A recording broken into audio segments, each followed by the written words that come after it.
Hello बच्चों, welcome to all of you. Myself Shubh Shubham Somani और मैं आप सबका वेलकम करता हूं in my channel Shubh chemistry में। तो आज के लेक्चर में हम क्या करने वाले हैं, राइमन टाइमन रिएक्शन, जो कि ऑर्गेनिक पोर्शन से बहुत ही इंपॉर्टेंट वेटेज रखता है।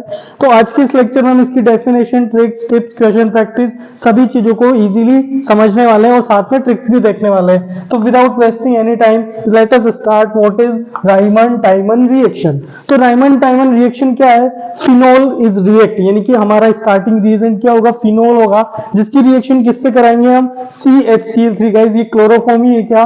तो क्लोरोफॉर्म से रिएक्शन कराएंगे किसकी प्रेजेंस में? स्ट्रॉन्ग बेस की प्रेजेंस में। तो या तो ये NaOH होगा या फिर KOH। अब होगा क्या इस रिएक्शन के दौरान? एक CHO ग्रुप का क्या होगा? इंट्रोड्यूस होगा। कहां पर? रिंग के अंदर, जो फिनोल की रिंग होती है, बेंजीन रिंग, वहां पर एक एल्डिहाइड ग्रुप का इंसर्शन होगा। लेकिन कौन सी पोजीशन पर? ऑर्थो पोजीशन पर। तो गाइस बहुत ही सिंपल है, यानी कि फिनोल की रिएक्शन हम कराए क्लोरोफॉर्म के साथ in presence of strong base. तो बन क्या रहा है इससे? ऑर्थो पोजीशन पर एक एल्डिहाइड ग्रुप का क्या हो रहा है? सब्स्टिट्यूशन। और उस सब्स्टिट्यूशन ग्रुप को ही फाइनली उस कंपाउंड को क्या बोला जाता है? सैलिसैल्डिहाइड। तो इस रिएक्शन को हम पहचानेंगे कैसे? ऑब्वियसली तीर के निशान के ऊपर हमें CHCl3 विद स्ट्रॉन्ग बेस और सबसे लास्ट में प्रोटॉन प्रेजेंट होना चाहिए, यानी कि H+ आयन, जो कि वाटर मॉलिक्यूल कहीं से भी आ सकता है।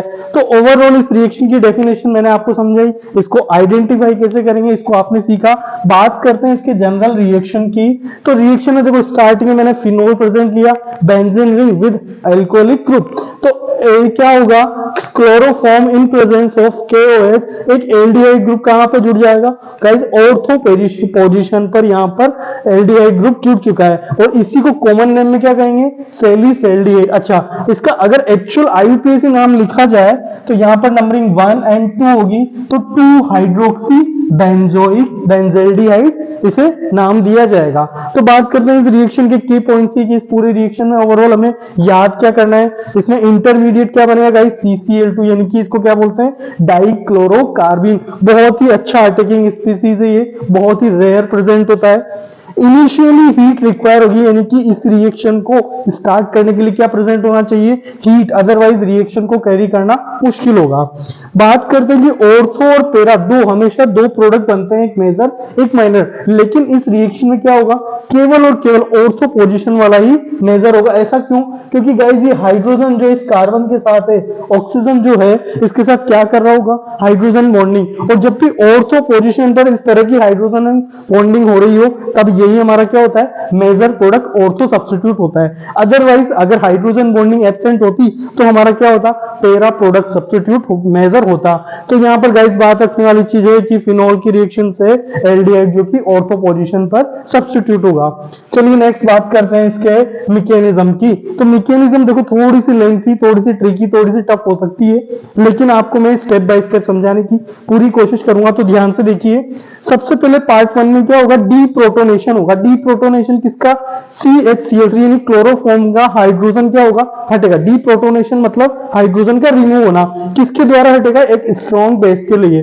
तो NaOH यहाँ के हाइड्रोजन को चुरा के लेके जाएगा, लेकिन heat is initiate the reaction. तो यहाँ पर क्या हाइड्रोजन चला गया है और CCl2 एक कार्बिन का फॉर्मेशन हुआ है। अच्छा, ये फॉर्मेशन या जो रिएक्शन है अल्फा एलिमिनेशन रिएक्शन है, इससे अटैकिंग स्पीसीज तैयार हुई हमारी गाइस।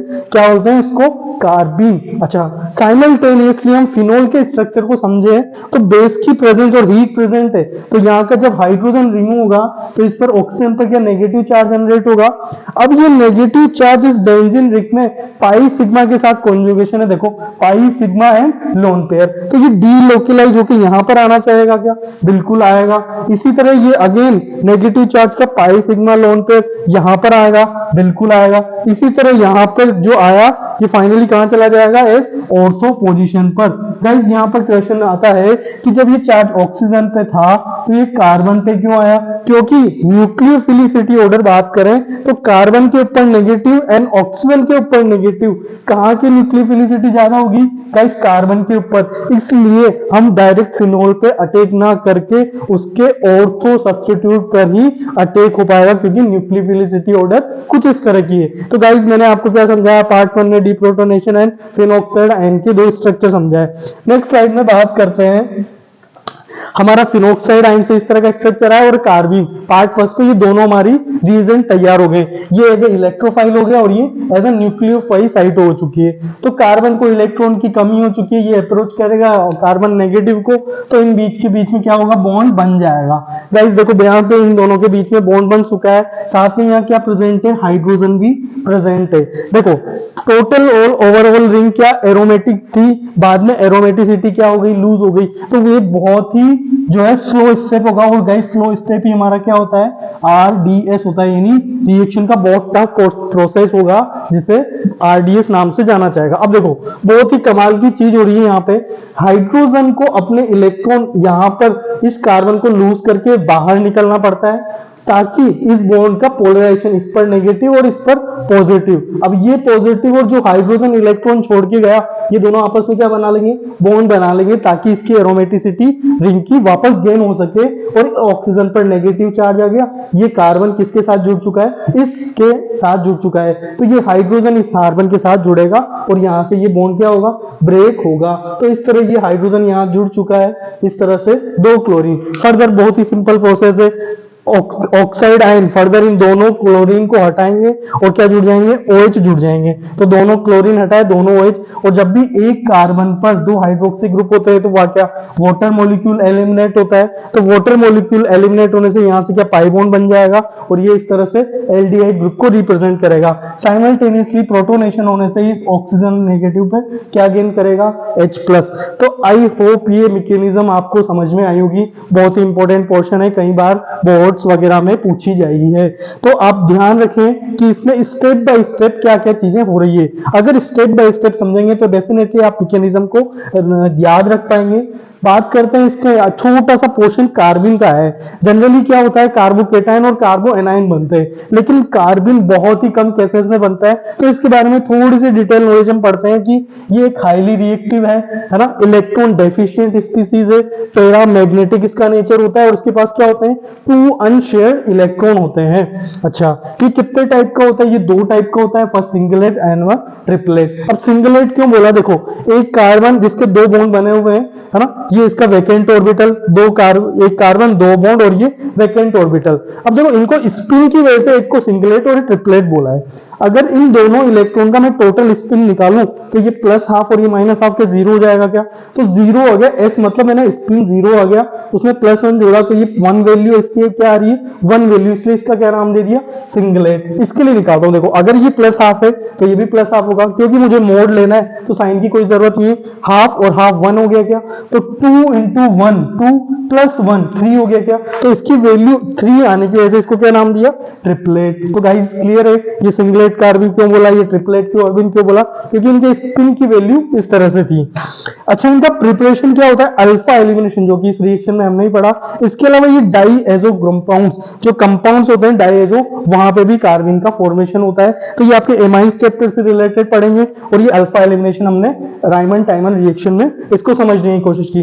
तो गाइस क्लियर है क्या मेरी बातें, मैंने स्टार्टिंग में आपको डेफिनेशन समझाया, फिर इसकी है ना जो आइडेंटिफिकेशन कैसे करते हैं, मैकेनिज्म पोर्शन थोड़ा सा ट्रिकी है, आप उसको रिवाइज करें, डेफिनेटली समझ में आएगा।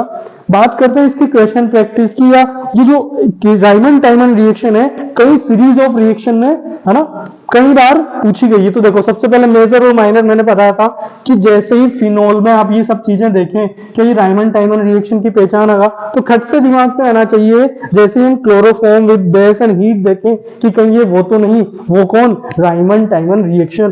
तो इसमें क्या होगा, ऑर्थो सब्स्टिट्यूट पे एक एल्डिहाइड ग्रुप का इंसर्शन होगा। अब ये हमारा मेजर था और ये माइनर, यानी कि जब ये ग्रुप पैरा पे जुड़ जाएगा तब ये माइनर प्रोडक्ट होगा। अच्छा, इसे माइनर क्यों बोला या इसे मेजर क्यों बोला, क्योंकि यहाँ पर कौन सी बॉन्डिंग प्रेजेंट है, हाइड्रोजन बॉन्डिंग, जिसकी वजह से इनमें क्या होता है, मोर एनर्जी रिलीज होती है, उसकी वजह से ये ज्यादा स्टेबल होता है कंपेयर टू। तो लगभग ये 98% बनता है और बहुत कम % ये बन पाता है, इसलिए हमारा मेजर प्रोडक्ट ये हुआ। तो गाइस बात करते हैं नेक्स्ट क्वेश्चंस की। तो एडिशनल कन्वर्जन बहुत ही इंपॉर्टेंट चीज, देखो ऑर्गेनिक के सीरीज ऑफ क्वेश्चन आते हैं, ये A से B का बनना, B से C या C से D। तो इस तरह के क्वेश्चंस में जनरली रायमंड टाइमन रिएक्शन का यूज कैसे होता है वो मैं आपको इस क्वेश्चन से समझाता हूं। तो स्टार्टिंग में हमने क्या प्रेजेंट किया है, फिनोल। फिनोल को रायमंड टाइमन, अभी हमने अभी हमने पढ़ा कि इसके ऑर्थो पे क्या जुड़ जाएगा, एक एल्डिहाइड ग्रुप जुड़ा। अब जैसे ही जिंक डस्ट आपको दिखे तो ये आपको याद आना चाहिए कि जिंक एल्कोहल क्या करता है, गटक जाता है, तो जिंक एल्कोहल को क्या आएगा, खा जाएगा, तो बचेगा क्या, बेंजल्डिहाइड। तो बहुत ही सीरीज ऑफ रिएक्शन में इसका यूज होता है। अब बेंजल्डिहाइड में अगर कंसेंट्रेट बेस डाल दें तो गाइस ये किसको रिप्रेजेंट कर रहा है, केनिजारो रिएक्शन को।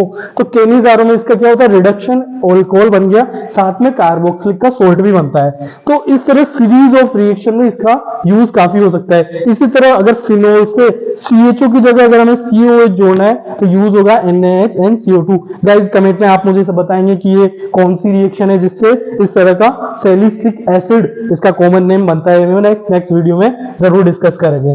बात करते हैं इसके एलिफेटिक से एरोमेटिक कन्वर्जन की और। एलिफेटिक यानी स्टार्टिंग में हमारा कंपाउंड क्या था, हाइड्रोकार्बन। एलिफेटिक यानी असाइक्लिक, इसमें साइक्लिक रिंग नहीं थी और फाइनली कन्वर्ट किया तो किसमें आ गया, साइक्लिक रिंग। तो इस तरह की रिएक्शन में भी क्या होता है, रायमंड टीमन रिएक्शन का काफी यूज होता है। तो बात करते हैं सबसे पहले कैल्शियम कार्बाइड। कैल्शियम कार्बाइड को जैसे ही पानी में डाला क्या बनेगा, एल्काइन बनेगा। और एल्काइन को अगर रेड हॉट कॉपर ट्यूब में डाले तो क्या बनेगा गाइस, बहुत ही इंपॉर्टेंट ऑर्गेनिक केमिस्ट्री की मदर, क्या बोलते हैं इसको, बेंजीन रिंग। तो बेंजीन रिंग में अगर H+H2 करें तो फिनोल बनता है। फिनोल अगर इसे देखा तो ये वही है क्या जो आज हमने पढ़ा है, बिल्कुल वही है कि एल्डिहाइड ग्रुप इसके ऑर्थो पोजीशन पर सब्स्टिट्यूट होगा और ये जिंक एल्कोहल क्या करता है गाइस, गटक जाता है। तो इस तरह प्रोडक्ट आएगा। तो आपने देखा कि Raymond टाइमन reaction mid of the reaction इसमें यूज होगा। तो आप इसे ध्यान रखें कि सभी कन्वर्जन हो रहा हो इसमें एल्डिहाइड ग्रुप आए या फिर फिनोलिक ग्रुप आए तो एक बार आप इसको माइंड में जरूर रखेंगे। And last slide again guys, thank you so much and don't forget to like, share and subscribe. Thank you very much.